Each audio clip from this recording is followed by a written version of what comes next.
और ये ऐसे ब्लू चिप फंडामेंटल स्टॉक्स हैं कि उन्हें अपने रेट पे वापस भी आना है, लेकिन जब नेगेटिव सेंटिमेंट मार्केट में प्रिवेल कर रहा होता है तो no one can help it. बहुत ज्यादा लोग इस मार्केट को देख के पैनिक भी कर गए और फंस गए, लेकिन अगर वो कंपनी फॉलिंग नाइफ बन गई फिर हर चीज को गैज करके हमने बताया कि भाई ये कंपनी फार्मा सेक्टर के अंदर बेहतरीन है। और वी शेप रिकवरी जिसको हम कहते हैं कि यूं यहाँ से गिरा है, नीचे आया और फौरन रिकवर हुआ विद इन अ मंथ और 2।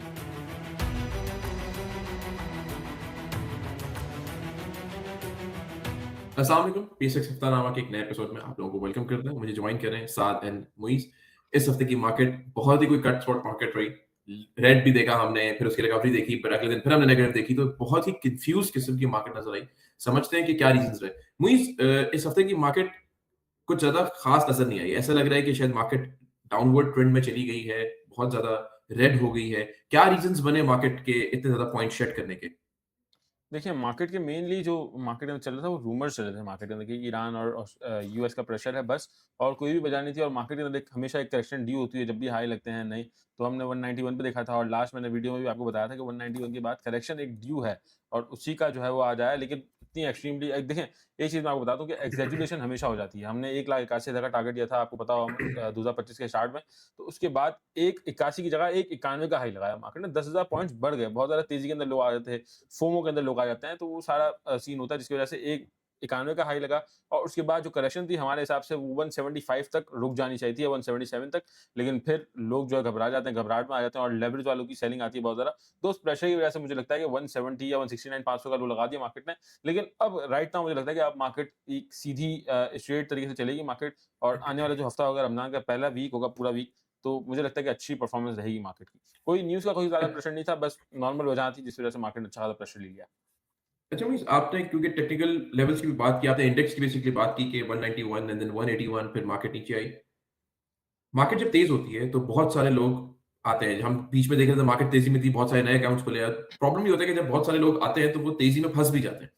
इंडेक्स तो रिकवर करना शुरू शायद हो गया या हो जाएगा, लेकिन जो कंपनीज के रेट्स निकल गए हैं वो बहुत मैसिवली नीचे आ गई। कंपनीज 20% 30% बहुत ज्यादा नीचे आ गई बिल्कुल है। ऐसा ही है। ये रिकवरी अब किस तरह आप देखते हैं? क्योंकि इंडेक्स तो हमने हमेशा देखा है कि रिकवर कर भी जाए, हो सकता है इंडेक्स वापस 181 185 190 तक टच कर जाए, बट शायद कंपनी जो बीएसए टूटा या मारी की बात कर लें, पीपीएल की बात कर लें, ओजीडीसी की बात कर लें, यू नेम द कंपनी, किस तरह रिकवरी देखते हैं कंपनीज के अंदर?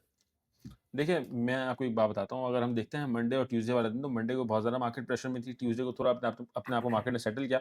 उसके बाद वेडनेसडे वाले दिन अगर आप देखें तो 5700 पॉइंट प्लस बन हुई मार्केट, मतलब 5700 पॉइंट मार्केट प्लस बन हुई है। लेकिन उस दिन हमने ये विटनेस किया कि मार्केट के अंदर जो स्क्रिप्ट थे वो रिकवर नहीं हुए।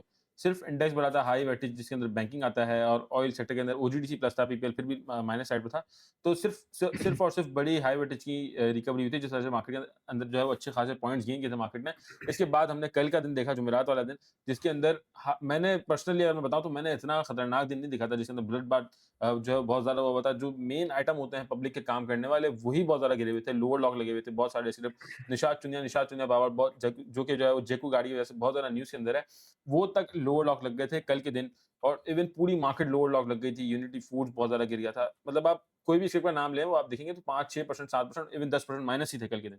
और आज मैंने ये विटनेस किया मार्केट के अंदर इस तरह की रिकवरी कि आज मार्केट तो सिर्फ थोड़ी-सी पॉजिटिव थी, लेकिन जो आइटम थे वो अच्छे खासे पॉजिटिव आज बंद हुए हैं। निशात चुनिया पावर के अंदर अच्छी एंड टाइम पे रिकवरी आई। तो तमाम जो मार्केट बंद हुई वो उठ के बंद हुई। और अगर आप पोस्ट क्लोजिंग सेशन देखते हैं तो उसके अंदर ही सिर्फ और सिर्फ बायर्स मौजूद थे, सेलर कोई भी नहीं था मार्केट के अंदर। जो ये विटनेस करता है कि अब जो है मंडे वाला दिन, आने वाला हफ्ता जो है वो बहुत अच्छा जाएगा। और एक और बात मैं आपको बता दूँ, जो जुमेरात वाले दिन हमने मार्केट के अंदर सेलिंग देखी थी, वो क्योंकि पब्लिक की सेलिंग थी, क्योंकि उधार के अंदर जो माल ले लेते हैं, जैसे कि लेवरेज के अंदर हम तो काम नहीं कराते लेवरेज फ्यूचर के अंदर, लेकिन लोग लेवरेज फ्यूचर में काम करते हैं, तो उन्हीं का प्रेशर था, क्योंकि ब्रोकरेज हाउसेस की तरफ से माल सेल किया जा रहा था, क्योंकि मार्जिन आउट हो गए थे। आपको पता है जब मार्केट इतनी ज़्यादा गिर जाती है, स्क्रिप्ट आपके गिर जाते हैं 20-20%, तो आपको 35% एटलीस्ट या 30% एटलीस्ट मेंटेन करना होता है, मेंटेन से नीचे चले जाता। तो इस वजह से ब्रोकर्स की तरफ से, इंडिविजुअल्स की तरफ से बहुत ज़्यादा सेलिंग और फिर पैनिक सेलिंग, क्योंकि पैनिक वाले लोग बहुत ज़्यादा मौजूद हैं, जिनको थोड़ी-सी गिरती है पैनिक आ जाता है। तो वो वाली सेलिंग कल हमने विटनेस की थी और उसके बाद अच्छी खासी आज रिकवरी भी हमने देखी है। अब मुझे लगता है कि आने वाला वीक जो है वो अच्छा रिकवर करेगा। बिल्कुल ठीक है। अच्छा, मैं साहब आपकी तरफ आता हूँ। सवाल मेरा कुछ ये है कि जब मार्केट तेज होती है, एक तो आप अपना मुझे पॉइंट ऑफ व्यू बताइएगा कि मार्केट को आपने इस वीक में किस तरह देखा, क्या खबरें थी, आगे क्या खबरें हो सकती हैं, क्या टेंशन चल रही हैं। मुझे हमने लेवरेज की पोजीशंस के ऊपर क्लियर किया। अच्छा, लेवरेज के ऊपर मैं बताता चलूं कि हमारी टीम जो है स्टॉकिफाई, वो शरीर कंप्लाइंट काम करती है। हम लोग रेगुलर मार्केट में काम करते हैं और आपके पैसे से ही काम करवाना आपको प्रेफर करवाते हैं कि आप अपने पैसे से काम करें। उधार, मार्जिन, ये सब चीजें हम ना करते हैं, ना हम सर्विस प्रोवाइड करते हैं। रेगुलर काम में एक तो आपको शेयर कंप्लाइंट काम मिलता है, अपने पैसे का काम मिलता है, तो आपको ज़हनी सुकून होता है। तो अगर आपके हाथ में फॉर एग्जांपल पीएसएससी कंपनी, जैसे हम एग्जांपल दे रहे हैं, बहुत सारी कंपनीज नीचे भी आ गई।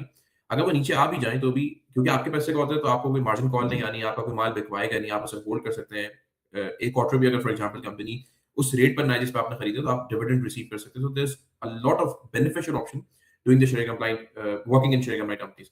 और आप हमारे साथ अकाउंट ओपन करवा सकते हैं। आपको डिस्क्रिप्शन में हमारी टीम के नंबर्स मिल जाएंगे। चाहे आप हमारे साथ अकाउंट ओपनिंग की सर्विस के लिए जुड़ना चाहते हैं, हमारी एक्सक्लूसिव सर्विस के लिए जुड़ना चाहते हो, आप अकाउंट खुलवा के हमारे साथ एक share compliant risk free, I wouldn't say risk free, risk तो थोड़ा बहुत होता ही है, बट टेंशन फ्री काम जरूर कर सकते हैं। साथ में मैं क्वेश्चन पे वापस आता हूँ। जी।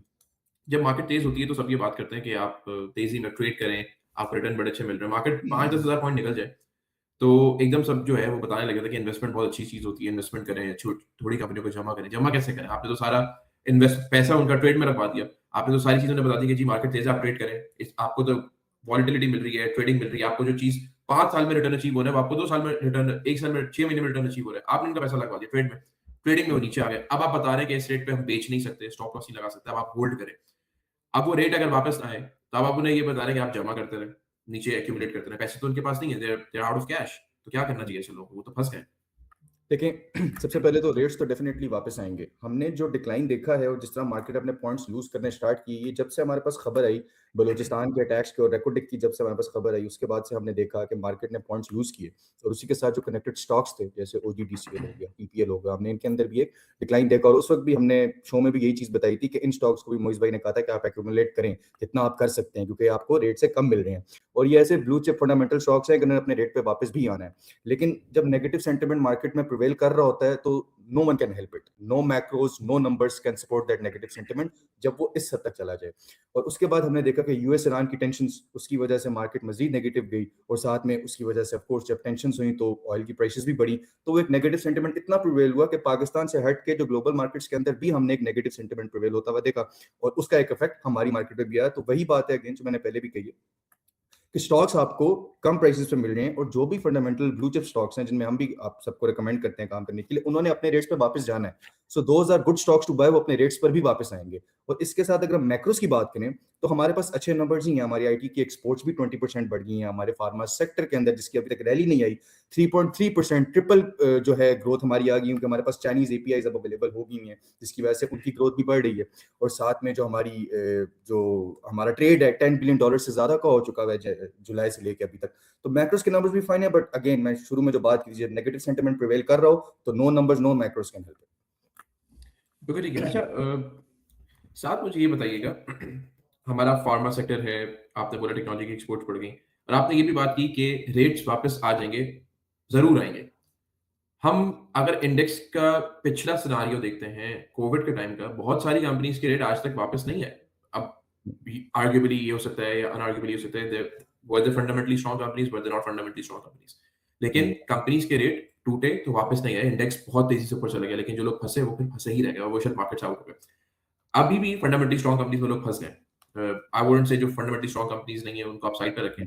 हम अच्छी कंपनीज़ के बारे में बात करते हैं। उन्हें करना क्या चाहिए? अब तो वो पैनिक में आए हुए हैं, उन्हें समझ नहीं आ रहा, वो बेच भी नहीं सकते, उनकी कोई चीज़ उन्होंने 400 की ली है, वो 300 पर आ गई है अगर, क्या करें अब वो? स्ट्रैटेजी क्या होगी उनकी? देखें, जब आप फंडामेंटली स्ट्रॉन्ग कंपनीज के अंदर इन्वेस्ट करते हैं तो उसके अंदर जो करंट नेगेटिव सेंटिमेंट प्रिवेल कर रहा होता है या जो शेयर प्राइसेस नीचे जा रही होती हैं, उसके अंदर कोई भी स्मार्ट ट्रेडर या इवन एन इन्वेस्टर वो उस स्टॉक को या तो मजीद बाय करेगा या फॉर टाइमिंग उसको होल्ड करेगा to accumulate the best profits, थोड़ा टाइम के लिए वेट कर लेगा। जहां तक आपने बात की कि इंडेक्स इतना ज्यादा बढ़ गया लेकिन उन स्टॉक्स के रेट वापस नहीं आए, तो डेफिनेटली जितने भी ब्लू चिप स्टॉक्स थे उन्होंने या तो डिविडेंड के अंदर अर्निंग पूरी कर दी, इन्वेस्टर्स को इतना पैसा दे दिया, या वो रेट के अंदर वापस आ गए जितने भी ब्लू चिप स्टॉक्स थे। तो जो सेंटिमेंट है वो बेहतर हो गया था, इन्वेस्टर्स काम डाउन हो गए थे। लेकिन ये एक जनरल फिनोमेना है हमारे मार्केट का कि जब भी मार्केट नीचे आएगी एक नेगेटिव सेंटिमेंट ऐसा होगा कि कोई लॉन्ग टर्म इन्वेस्टर भी है तो वो भी पैनिक कर जाएगा, but loss is not lost until it's booked. बिल्कुल ठीक है। मुइज़ मैं आपकी तरफ आता हूँ। जैसे साथ में अगर फंडामेंटली स्ट्रॉन्ग कंपनीज़ को जमा कर रहे हैं, लोग जमा कर भी रहे हैं। मैं इसलिए हम लोग इस एपिसोड को मैं इसलिए इस तरह रखना चाहता हूँ क्योंकि बहुत ज़्यादा लोग इस मार्केट को देख के पैनिक भी कर गए और फँस गए और लोगों का एक डेफिनिटली अगर हम आ रहे हैं शो पे और हम अपना टाइम दे रहे हैं और आप हमें टाइम देके देख रहे हैं, तो उसमें आप लोग कुछ हासिल करके जाएँ कि अब आप लोग अगर फंडामेंटली स्ट्रॉन्ग कंपनी में फँस गए तो आपकी स्ट्रैटेजी क्या होनी चाहिए? एक सवाल मेरा ये है कि अगर एक कंपनी अपने हाई पर थी, करेक्ट हो गई, 20% करेक्ट हो गई, लोगों ने एक्यूमुलेट कर भी लिया, जो लोग कैश पर हैं। हुँ। लेकिन अगर वो कंपनी फॉलिंग नाइफ बन गई फिर वो कंपनी गिरती ही चली गई और उसका क्या कोई तो स्टॉप होगा ना जहाँ पे कंपनी रुक गई। किस तरह जस्टिफाई करेंगे आप कि यार दिस प्राइस इज जस्टिफाइबल जिस पे आप खरीद सकते हैं, मल्टीपल के हिसाब से बहुत सस्ती हो गई है। अभी आप इस मल्टीपल को किस तरह जस्टिफाई करेंगे कि कंपनी सस्ती है? इस तरह तो हर गिरती हुई कंपनी सस्ती नज़र आती है, बट वो शेयर प्राइस में नज़र आती है। अर्निंग्स के हिसाब से आप किस तरह जस्टिफाई करेंगे? वो फॉलिंग नाइफ बन गई, तो कहाँ तक एक इन्वेस्टर जो है उसमें एक्यूमुलेट भी करे? देखिए, इन्वेस्टर जो होता है वो देख-दाख के कंपनी पे इन्वेस्ट करता है। जैसे अगर हम गाइड करते हैं वीडियोज़ के अंदर हमारी पिछले दिनों हमने फार्मास्यूटिकल पूरे सेक्टर की वीडियो बनाई, तो उसके अंदर हमने फंडामेंटल, टेक्निकल, मार्केट के अंदर क्या न्यूज़ चल रही है उसके बारे में, हर चीज़ को गैज करके हमने बताया कि भाई ये कंपनी फार्मा सेक्टर के अंदर बेहतरीन है। एजीपी का हमने बताया था। तो ये सब अगर इन्वेस्टर सारी चीज़ें देख रहा है, अर्निंग्स देख रहा है, प्राइस टू अर्निंग मल्टीपल देख रहा है कि सेक्टर से कम है ईच एंड एवरीथिंग, इसकी भी हमने वीडियो बनाई हुई है। अगर वो सारी चीज़ें देख रहा है और वहाँ पर इन्वेस्ट कर रहा है तो उसके अंदर कोई भी नहीं डरना उसको, बिल्कुल भी नहीं डरना जब तक फंडामेंटल कोई चेंज नहीं आता। जैसे कि सपोज़ एजीपी उसने ₹200 का ले लिया, ठीक है? पिछली तेज़ी के अंदर ₹220 का एजीपी का हाई लगा था, अगर उसने वहाँ पर ले लिया, सारी चीज़ें ओके-ओके थी, अच्छी थी, अर्निंग्स अच्छी थी, पीई रेशियो भी कम था, डिविडेंड पेइंग स्टॉक है एजीपी की, सेल्स बढ़ रही हैं, सारी चीज़ें सही थी, 220 पे आपने ले लिया, वहाँ से 170 ₹160 तक का लो दिखा था क्योंकि वॉर वाली सिचुएशन थी पिछले साल के अंदर इंडिया-पाकिस्तान, तो उस वजह से हमने देखा था कि 160 इवन ₹150 टच कर गया था, जो कि परसेंटेज वाइज़ 30% नीचे आ गया था। एक ऐसा स्टॉक जो कि आपने इन्वेस्टमेंट के लिए लिया, तो सबको जो है वो थोड़ा-सा डर लगता है। लेकिन वहाँ पर भी अगर आप बाय करते हैं, तो आज आप उसका रेट देख लें कि हर मार्केट के अंदर इन्वेस्टमेंट वाला जो शेयर होता है, जिसका पीई अच्छा होता है, जिसकी आप सारी चीज़ें देख-दाख के लेते हैं, तो वो हमेशा रिकवर करता है और बहुत अच्छा रिटर्न देता है और वी शेप रिकवरी जिसको हम कहते हैं कि यूँ यहाँ से गिरा है, नीचे आया और फौरन रिकवर हुआ विथिन अ मंथ और 2। तो ये वाले शेयर्स होते हैं जिनमें आपने इन्वेस्टमेंट करनी होती है। एक ये बात हो गई और दूसरी आप पहले बात कर रहे थे तो मैं स्विंग ट्रेडर की भी आपको बता दूँ क्या स्ट्रैटेजी होनी चाहिए बेसिकली मार्केट के अंदर।